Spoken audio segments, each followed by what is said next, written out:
Hello, hello. I'm Morgan. I'm Tuesday, and you're listening to the Naughty Girls podcast, the show that deep dives into early 2000s pop culture. Today we'll be getting into the popular 2000 shows America's Next Top Model and the Tyra Banks Show. And of course, the woman at the center of them both, Tyra Banks.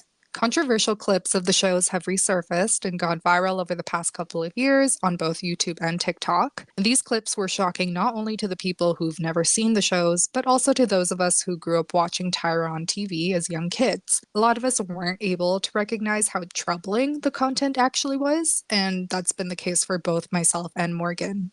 Yes, it was surprising to look back and realize that these shows that were meant to platform and uplift others were often doing the opposite. We do want to provide a content warning here as well, as the controversies we'll be discussing deal with body image, race, and sexuality. Timestamps are provided in the show notes if you prefer to skip those parts, and you'll also hear this sound before we get into it. But before we get started, I do just want to acknowledge that Naughty Girls celebrated its 1 year anniversary on February 9th. Yes, oh my gosh, I can't believe how fast the year flew by. So much has happened since our first episode. It's crazy. Right? And well, on that note, I think we are due for a catch-up session because we've both been pretty busy lately. So, Morgan, if you were a 2000 celebrity on the cover of a tabloid, what would the headline say that you've been up to? The headline would be The Sweet Escape. Okay, let's hear about it. Cue Gwen Stefani's The Sweet Escape. So we were able to escape the cold and the snow for a bit, which was really nice. My husband and I actually just finally went on our honeymoon a few weeks ago to lovely Mexico. Weather was perfect. Finally got the vitamin D that I had been craving for so long because it's just been dark and dreary and snowy and cold, and I feel like we've been hibernating for the past few months. So it was really nice and very welcoming. And it was also very welcoming because we got COVID right before we left, about a week before. So I was Yeah. kind of scared that we weren't going to be able to go because we had pretty bad coughs. But luckily, we felt fine when we left and it was all good. So, and it was funny because we had COVID at the exact same time. We both got them from different sources, and yeah, that took us out for a while. Like, I don't know what was wrong with that variant, but I felt disgusting for the longest time. And what's weird is, like, I was testing negative when I was testing for COVID, and then as soon as my symptoms disappeared, I got a positive test. So, not sure how that works, but I'm really glad you're feeling better now and that you got to enjoy your vacation, as you should. Thank you. Yes, very happy. So over to you now, Tuesday. The headline would say, Unlucky in Las Vegas. Ooh, okay. What's the story behind that one? Well, my friend and I decided to go to Las Vegas for the first time. She just passed her PhD comps exams, and I want to get away for a little bit during my reading break because I am in school full time right now doing grad school. So we picked Las Vegas. It was her suggestion. She was like, we just need to let loose, go somewhere trashy. And I was fully on board. We also booked a day excursion to the Grand Canyon, just for like wholesome vibes. We get there and it completely did not meet our expectations. We didn't really have like super high expectations going into it because we all know like the stereotypes about Las Vegas. But as soon as we land, we're immediately hit with the smell of like stage 3 lung cancer because everybody is smoking there. It's a dry desert. And then apparently we got there right as they were experiencing the most rare weather for that time in February that we were there. It was snowing, it was hailing, there was like a very terrible windstorm the day Oh that we went gosh. to I know, right? And we were like escaping the cold from Canada to go somewhere warm. And then as soon as we go there, we're hit with worse weather than we were experiencing back home. What else? The day we went to the Grand Canyon, we couldn't see the canyon at all for like the first 4 hours. And then my friend picked up this lucky penny, and then miraculously the clouds like dissipated. I'm not even making this up. So we were like, let's just take this as a sign. We ran over to the edge and took our little cute photos. I did try to do like Vegas things though. We tried going out to a club. We picked like the fanciest club. It was not a vibe. We took cute pictures. We went up to the bar. We asked for a bottle of water because we were like, you know what? Drinks are expensive. They're charging like $70 for a vodka Red Bull. So we're like, Oh let's my just, gosh. let's just hydrate. I was like, hi, can I have some water? And they're like, yes, it'll be $20. Never mind. I will go back to the hotel and drink the disgusting tap water. Thank you. Speaking of the hotel, it was awful. I feel like I'm complaining, guys, but listen, if somebody barfs in your hallway, you would expect that it might get cleaned up within a day or two. No, not even 2 days. That's too long. Tell me why it was there for the full 5 days that we stayed at the hotel. Morgan, I see you're dying of laughter right now, but She told me the story. She told me the story like maybe half an hour ago while we were catching up on FaceTime, and I died. And I was like, okay, I'm gonna be okay when she tells this on the pod. No, no, I'm not okay. I'm as red as a tomato. no, it was really bad. And then, we tried gambling. I put in $1. I got 25 cents. So I'm winning big over here, really lucky. But there are cute moments. I apologize to the state of Nevada. I apologize to the residents of Las Vegas if anyone is listening. If I am insulting you, I really enjoyed the arts district and you have cute restaurants. I will say that. I love it. And you have a story, and you got your nails done, and they look absolutely wonderful. Oh yeah, the highlight of the trip was like going to a random nail salon, getting the nails done, and then going to the University of Nevada, Las Vegas to use their free Wi-Fi and studying in their library. So that was a bonus. Oh my Anyway, gosh. Well, I love those stories. They obviously, I'm like still crying. It doesn't sound like it's all that it's made out to be. yeah, I would not recommend it. You're not missing much if you haven't been. All right. I think that was a sufficient catch up. Now let's get on top of these controversies. You want to be on top? You want to be on top?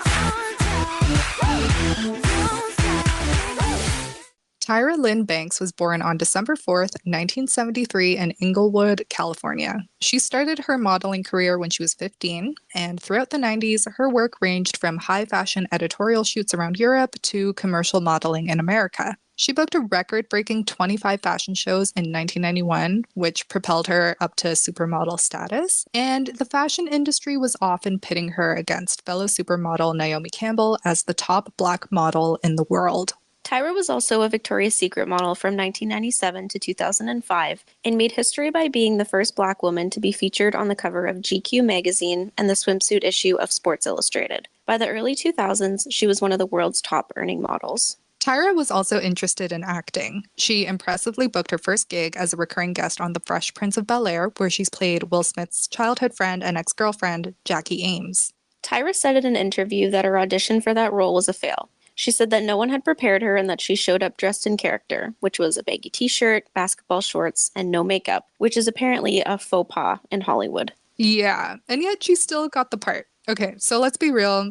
Tyra is not the most incredible actor. It's likely that her supermodel status helped her get the role. That's probably also why she booked The Price is Right as one of Barker's beauties. Like, do you remember that? She was one of the models who showcased the prizes. Oh my gosh, of course. I watched that show religiously with my grandparents when I was younger, and I remember thinking that the way that the models showcased the prizes was so funny. They were like so overdramatic with their hand movements and facial expressions. I loved it. So Tyra did appear in several films though, and 2000 was a really big year for her. She starred as Eve in the Disney Channel movie Life Size alongside Lindsay Lohan. She played Zoe in Coyote Ugly, and she had a role in the cult classic Love and Basketball. She also had small roles in the 2002 movie Halloween, Resurrection, and then later in the 2000s, she was also cast in Gossip Girl and Glee. And do you remember when she appeared in the Hannah Montana movie? You know, the shoe fight scene? Oh, yes. Oh, okay. Also, speaking of Miley, do you remember the promo that Tyra did on her talk show for the movie and also Miley's Sweet 16?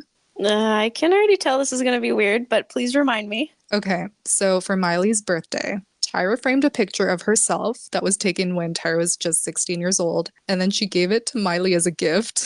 I love this woman's confidence. This is like something that you joke about doing to your friends. Like, I'm going to like frame a picture of myself and give it to you. No, no, no. She did She this. actually did it. Yeah. Oh my God. Can you, like, I can only imagine what was going through Miley's head. She like probably ditched it in a like dumpster after.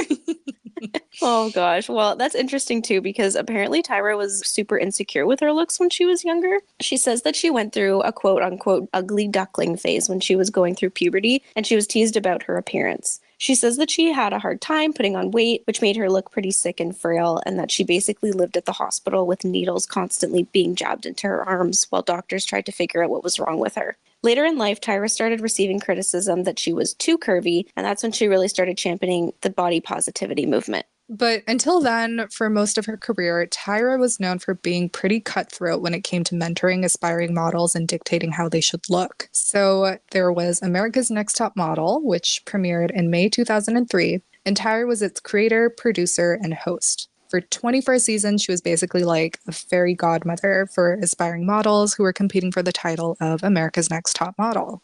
The contestants participated in different themed photo shoots every week, and whoever had the worst photo would be sent home. And that was decided by Tyra and a panel of judges who were also prominent figures in the fashion industry. The winner of the show would then walk away with a modeling contract. Tyra said her goal with the show was to break down barriers when it came to beauty and acceptance and to empower women of all shapes, sizes, and color. But that wasn't always apparent. No, so there were quite a few controversial moments and offensive comments made throughout the show. So let's just jump right into what I think is the most unhinged moment in top model history.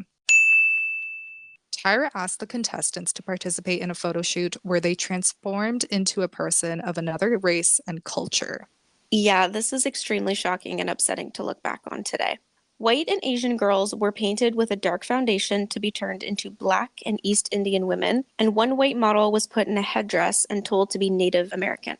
The Black models were also painted in light foundation to appear white. The concept of the photo shoot was apparently to depict diverse portrayals of motherhood, but the whole thing was so incredibly racist and insensitive. Even the makeup artist said that one of the girls looked like, quote, a Jackson. Yikes. And this episode aired in 2005, so I truly don't understand how this was approved for TV. And it's more confusing to think about how this idea to paint these girls in blackface was orchestrated by Tyra, who is a Black woman. And it wasn't a one-time occurrence either, because this race swap / biracial photo shoot concept was done again in a later season. And then Tyra finally addressed it 4 years later in 2009 and apologized for it. What's wild is that no one set those boundaries back then and no one even called it out. The show continued on for several more seasons and people seemed to forget about the controversy. But when Top Model became available to stream on Hulu and Amazon Prime in 2020, this is when the clips started resurfacing on TikTok, bringing more awareness and backlash.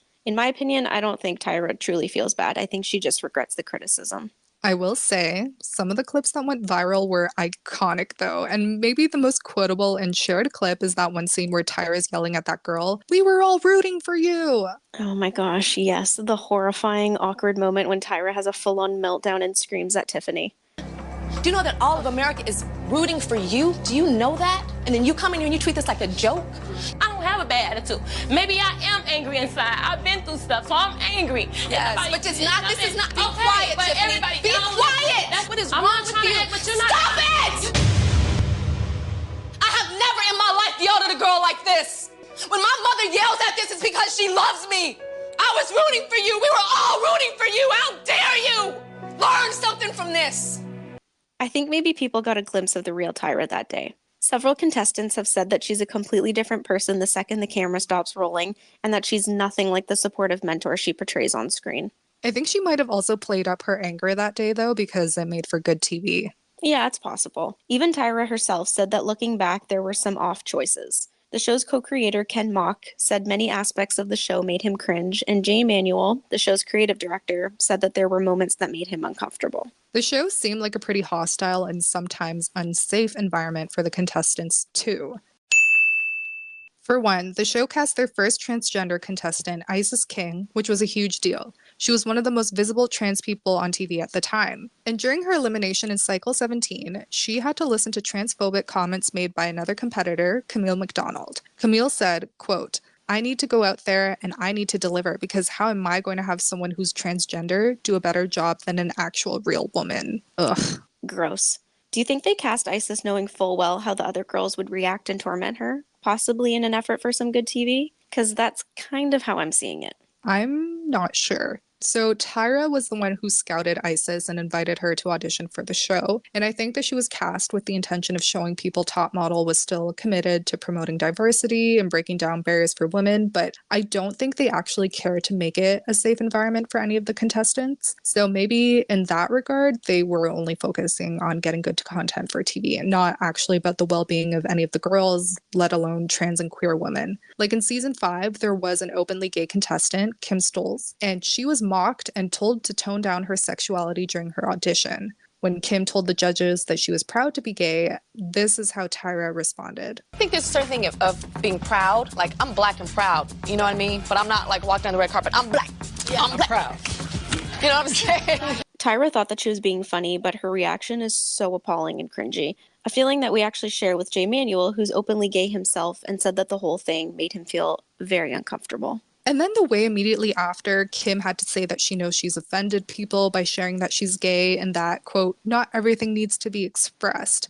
It's just sad looking back and seeing how girls like Kim felt that they had no choice but to censor themselves. Exactly. Plus, on the show, the models are coached to be themselves and speak their truth, but then Kim was just shamed for it. I can only imagine how much courage it took for her to get on there and open up, especially since homosexuality wasn't as accepted in society back then as it is now. Tyra honestly targeted so many women throughout the show, and I think she genuinely believed that she was helping them. For example, let's talk about Danielle Evans. She was a contestant on Cycle 6, and she was scolded for not getting the gap in her teeth filled because Tyra said it was unmarketable. Didn't she encourage another contestant to actually widen the gap in their teeth? Yes, so Tyra told Chelsea Hursley in Cycle 15 to make the gap in her teeth even wider. And obviously trends come and go quickly in the fashion world. Like, I don't know, look at how quickly over the last 2 years we went from bushy eyebrows to laminated soap brows to now like Pam Anderson pencil thin brows. But still, like a lot of top model viewers were upset about how Tyra was coming down on Danielle for not wanting to change her teeth.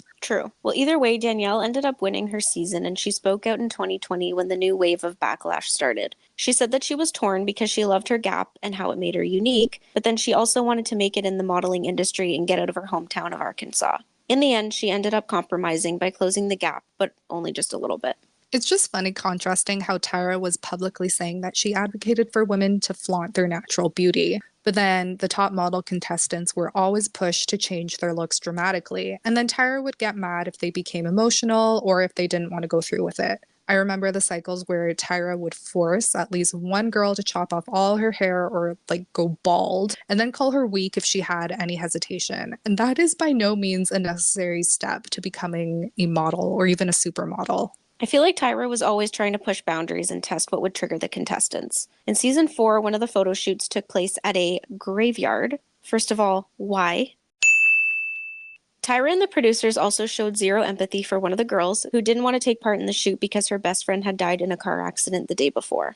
Like literally the day before. She even told producers that she didn't want to be there and that she was thinking of quitting the show, but they still forced her to pose in an 8-foot grave, otherwise she would risk losing her spot on the show. And because she was so overcome with emotion and had a hard time getting into the right headspace for the photo shoot, all they had to say to her was, "Don't act it, be it." What does that even mean? I don't know. And how can you show zero compassion or sensitivity to someone who's grieving? The situation obviously didn't impact the course the show took because they did the same thing in Cycle 8. The models were told to pose at a graveyard as victims of a gruesome and bloody crime. Again, no idea why this made sense to the producers and judges at the time. Right. And one of the contestants found out a week earlier that her close friend had actually passed away from an overdose. And despite sharing her concerns about the photo shoot, she was also forced to participate. I can't even imagine the effects that must have had on both women. There's so much trauma. Like, sure, it's once in a lifetime opportunity, but definitely doesn't seem worth it in my opinion, especially since they were only paid $40 a day. Wait, what? Yeah. Former contestants have come forward about how they were given only $40 a day, no residuals, and they had to pay for their own food, all while being tormented, traumatized, and humiliated. Meanwhile, Tyra and the other judges were making hundreds of thousands of dollars per episode. That's actually ridiculous. Also, humiliation was another common theme on the Tyra Banks show, which was her talk show that aired from 2005 to 2010. This show was a guilty pleasure for me, I will admit. I remember whenever we'd stay home on snow days, we'd call each other and watch Tyra together while chatting on the phone. Yeah, we sure did.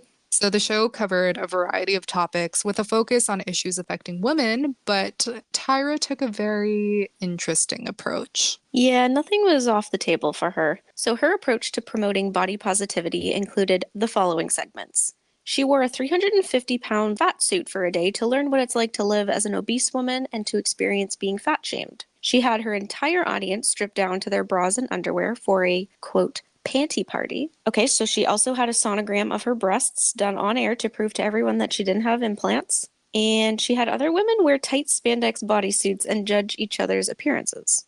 See, this is what makes me think that maybe Tyra had the right intentions but couldn't execute her ideas in a thoughtful way because she is just completely out of touch. Granted, it was the mid 2000s when the show aired and like these kinds of entertainment segments were more normalized across TV and movies, but the thing is, Tyra never offered any profound insights about any of these topics. Like it was just all a weird spectacle. Maybe it all made sense in her mind. I don't know. I guess the same could be said about the time that she tried experiencing homelessness. Oh my God, yes. The episode where she cosplays as a woman struggling with homelessness for a few hours. She said her segment was inspired by the movie The Pursuit of Happiness, which stars Will Smith and Jaden Smith as a father and son who are homeless for a year. Tyra said, quote, "I wanted to experience firsthand the desperation of the homeless. I wanted to understand what their lives are really like." So this to her meant wearing a beanie, flannel, and baggy pants, not putting on makeup, and allegedly sleeping on the sidewalk for one night, but of course under the watch of her camera crew. I don't think we need to explain why we hate this.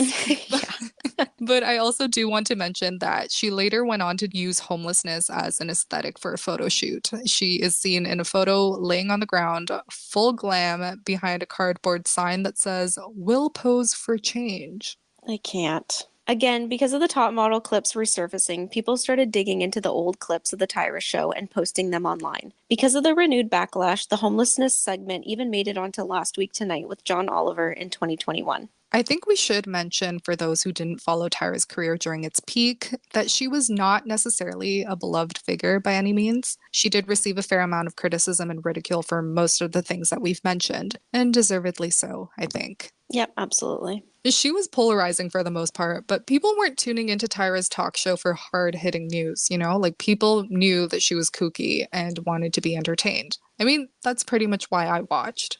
Morgan, after all these years, what do you think of Tyra now? Has your opinion changed? Well, while I enjoyed her shows when I was younger, I never really idolized her and definitely recognized that she was a bit of an oddball with a big personality. With everything that has come to light in recent years, I've definitely lost respect for her, but I also kind of feel bad for her at the same time because, as we mentioned earlier, she probably had good intentions, but got lost in how to execute her ideas properly. What about you? I'm not sure if my opinion of her has entirely changed, if at all. We could both recognize back in the day that she was pretty strange, right? And even though some of her most problematic moments, I think, are hilarious, I have no interest right now in going back to watch her shows. Well, let's open this discussion up to the listeners. What do you make of Tyra's scandals? Are you currently rewatching Top Model and shocked by anything? We want to hear from you. You can leave us a comment on our Instagram at NaughtyGirlsPod, where we'll also be posting tons of other 2000s related content. Thank you for listening as always, and we'll catch you in our next episode.